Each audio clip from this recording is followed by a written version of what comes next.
Добрейшего времени суток, дорогие зрители, зрительницы и их родители. С вами дедушка Вейслендер, это Fallout Mods, и сегодня вас ждет совершенно нетипичный для нас выпуск. Как вы все, наверное, знаете, может быть заметили, в мире бушует пандемия, и очень большая часть населения сидит по домам. И многим дома нечем заняться, поэтому я поскреб свою лысеющую голову и решил составить для вас пару списков с фильмами на тематику постапокалипсиса, вышедшими до 2000 года, которую вы, возможно, не видели. Не обещаю шедевров, но мне было их смотреть в свое время любопытно, поэтому без лишних слов давайте приступим.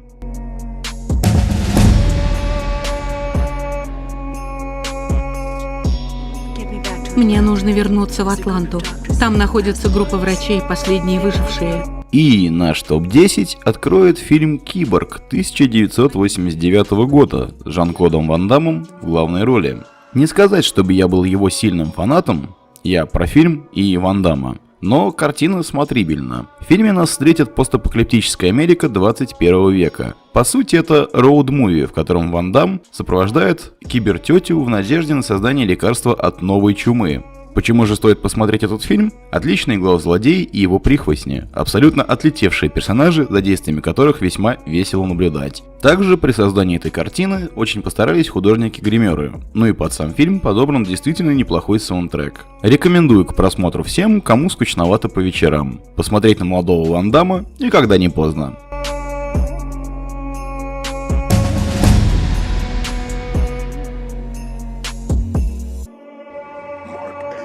Девятое место с конца встречает нас с фильмом «Человек-Омега» 1971 года. Многие из вас, дорогие зрители, наверняка смотрели фильм «Я легенда» с Уиллом Смоттом. Это уже была третья экранизация книги Ричарда Мэттисона. В случае со второй экранизацией, о которой сейчас идет речь, она, на мой взгляд, самая смотрибельная. Хотя, естественно, многие спецэффекты выглядят в современности весьма наивно, что ли. Также хочется отметить, что данная кинокартина максимально далекая от первоисточника. Даже вариант с Уиллом Смоттом был поближе. Но это не делает ее хуже. Атмосфера картины вытягивает. Ощущение, что герой остался совсем-совсем один и нет вообще нигде других людей, очень затягивает. И если кто не в курсе, то весь сюжет крутится вокруг вируса, частично уничтожившего, частично превратившего в монстров все человечество. Главный герой берет от жизни все днем и ночью прячется от жутких мутантов у себя дома. В целом весьма смотрибельно, если, конечно, вы нормально относитесь к театральным переигрываниям Чарльстона Хестона прямиком из 70-х. Это, если чё, тот самый чувак, который играл в «Планете обезьян» самый первый.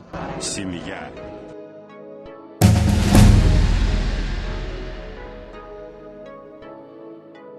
Восьмое место нашего топа занимает фильм «Мальвиль» 1981 года. История о небольшом, даже не знаю как назвать. Для замка слишком круто, для родового поместья слишком мало. В общем, история о небольшой коммуне людей, переживших ядерную войну в средневековой постройке. Сама кинокартина является экранизацией одноименного романа Роберта Мерля. И является, может, и не слишком буква в букву, но схожей по духу адаптацией.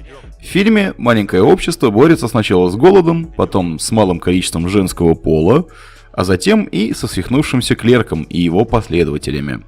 Из-за года выпуска картина смотрится, может быть, слегка наивно сейчас, но могу сказать, что актеры все равно выкладываются на все 146%. Эту картину стоит посмотреть тем, кто любит безнадегу, но с легким проблеском надежды. В целом, отличный фильм, жаль только качество картинки на сегодняшний день не слишком хорошее. Если вас не пугает зернистое изображение, то крайне рекомендую к просмотру.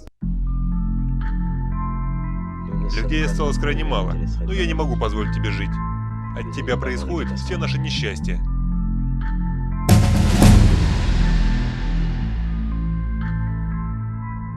Седьмое место занимает весьма серьезная картина под названием «Нити» 1984 года выпуска. Насколько я знаю, эта картина присутствовала даже в советском мире, потому что в ней нет ничего про капитализмус и всякое такое, зато очень сурово и серьезно показана тема выживания людей после ядерного обмена. Притом надо отметить, что первая половина фильма покажет нам, скажем так, подготовку к бомбежке, общую атмосферу паники и паранойи, которая слегка перекликается с тем, что я вижу на улицах, честно сказать, и сейчас. Ну а вторая половина — это грязь, разрушение общества, отсутствие какой-либо адекватной помощи от государства. В общем, полный набор жути, который желательно посмотреть всем господам, кто считает, что при наступлении апокалипсиса они будут гонять на машине как Безумный Макс и быть самыми крутыми на районе. На самом деле именно этот фильм, ну и, наверное, еще «Письма мертвого человека», в мои 18 лет отвратили меня от романтики постапокалипсиса. Да притом настолько, что даже читать легкие боевики в жанре я уже не мог. Подавайте мне исключительно чернуху, приближенную к реалиям. Личное впечатление, конечно, портит очень плохое качество картины. Нигде в сети найти в нормальном разрешении фильм я так и не смог. Но все равно рекомендую к просмотру всем, кто интересуется темой постапокалипсиса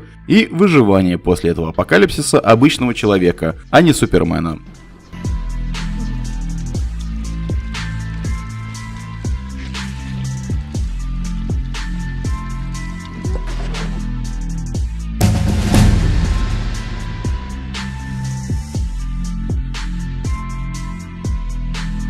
Шестое место займет более позитивная кинокартина под названием «Радиоактивные грезы» 1985 года. Если прошлый фильм был реальной чернухой, то этот фильм прямо является воплощением обратного. Это на самом деле позитивная трэшовая кинокартина, которая показывает, как два ребенка, выросших в бункере и начитавшихся дешевых бульварных романов про детективов, пытаются разыскать своих отцов на пустошах постъядерной Америки. Здесь и амазонки, и мутанты, и киборги, и в целом мир весьма забавный. Неплохой саундтрек и грамотная работа гримеров прямиком из середины 80-х присутствует. Меня лично очень порадовала стилистика главных персонажей под 50-е и 60-е. Чем-то даже мне это напомнило Fallout атмосферой. Серьезным данное кино не назвать, но если себя нечем занять и хочется порофлить от весьма странных персонажей до их действий, то настоятельно рекомендую вам к просмотру данный фильм.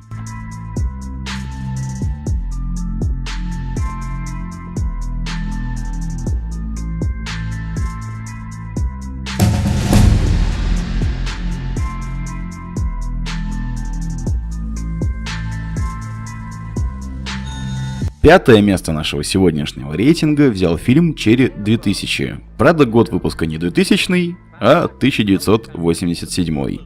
Данная картина повествует о очень странной любви человека к машине, которая в самом начале фильма ломается при весьма тупых обстоятельствах. Под машиной я подразумеваю робо-тетку.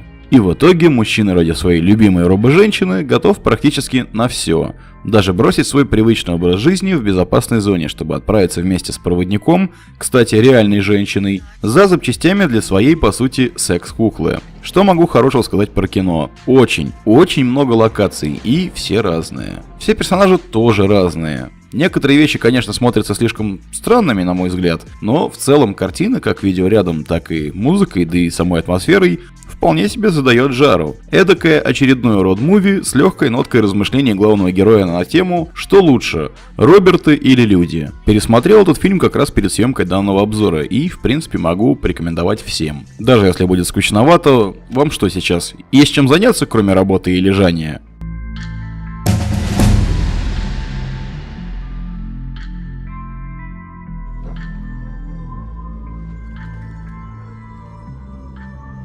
Четвертое место занимает фильм с названием «Железяка. Голова робота. Марк 13. 1990 года выпуска». Могу сразу сказать, что картина, на мой взгляд, весьма артхаусна, очень неспешно, но лично мне понравилась. Сюжет повествует о сталкере, который ищет всякий хлам в запретных радиоактивных зонах разрушенного войной мира. Однажды он находит голову боевого робота в песке и не придумывает ничего лучше, чем отнести ее своей подруге в город. Подруга, к слову, является художницей по металлу, скульптором, можно сказать. И эта голова ей пригодилась бы для очередной инсталляции. Вот только никто не ожидал, что чудо-робот умеет восстанавливаться из одной только головы, используя подручные средства. Фильм, на мой взгляд, максимально смотрибельный. Эстетика всего вокруг, сам мир, второстепенные персонажи – все это очень интересно. Также кинокартину сопровождает отличный саундтрек и хорошая работа со спецэффектами для того времени. Настоятельно рекомендую к просмотру.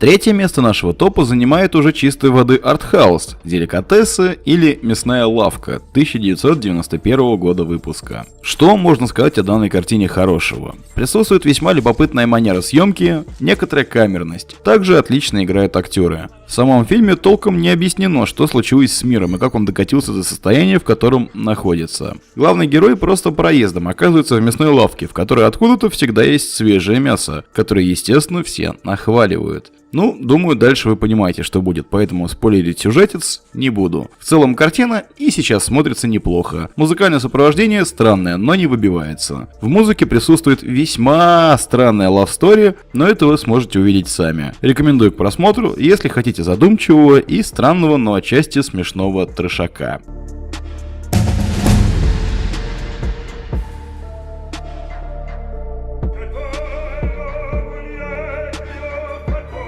Второе место занимает кинокартина «Крикуны» 1995 года. В моем детстве у каждого была ВХС-кассета с данным фильмом. Сейчас, думаю, актуальность фильма уже погребена под пеплом. По сути, данный фильм — это вольная экранизация повести Филиппа Дика «Вторая модель». И, наверное, это один из немногих раз, когда экранизация получилась интереснее первоисточника. Сюжет повествует о борьбе двух мегакорпораций за очень нужные Земле ресурсы на далекой планете с использованием роботов под названием «Крикуны». В самом фильме вас ждут ожидаемые, но все равно любопытные твисты. Отличная, как на мой взгляд, игра актеров и довольно неплохие для того времени декорации со спецэффектами. Сюжет незамысловат, но смотрится с интересом даже сейчас. Очень радует присутствие актера Питера Уэллера, который, к слову, играл многими любимого старого Робокопа. Настоятельно рекомендую ознакомиться, если этого еще не сделали. Очень атмосферное и весьма мрачное кинцо.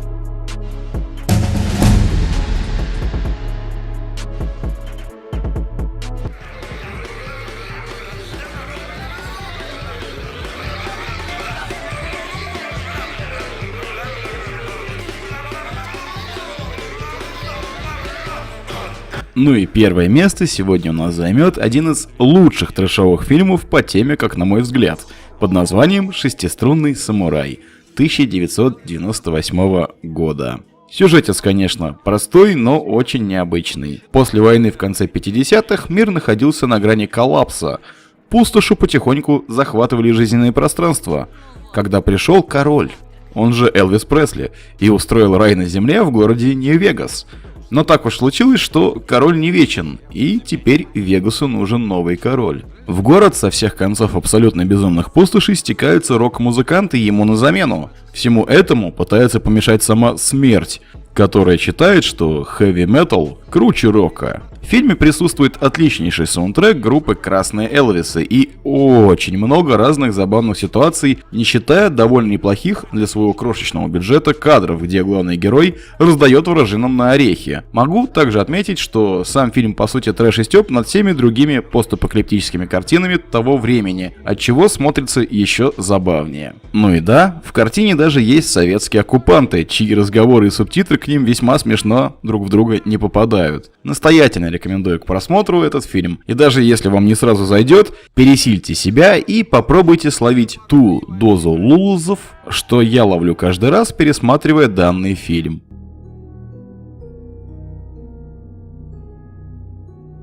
Ну что ж, первый топ-10 мы закрываем. Если вам было интересно и понравился формат, дорогие зрители, обязательно пишите об этом в комментариях. Также, если вам вдруг захочется какой-то такой же формат, но про литературу в жанре постапокалипсис, пишите об этом в комментариях. Задумка есть, но непонятно, будет ли вам это интересно. Не забывайте ставить лайки и нажимать на колокольчик, чтобы не пропустить следующее видео. А с вами был Вейслендер. Оставайтесь ради вашего же здоровья дома. Не болейте, всем удачи, всем пока.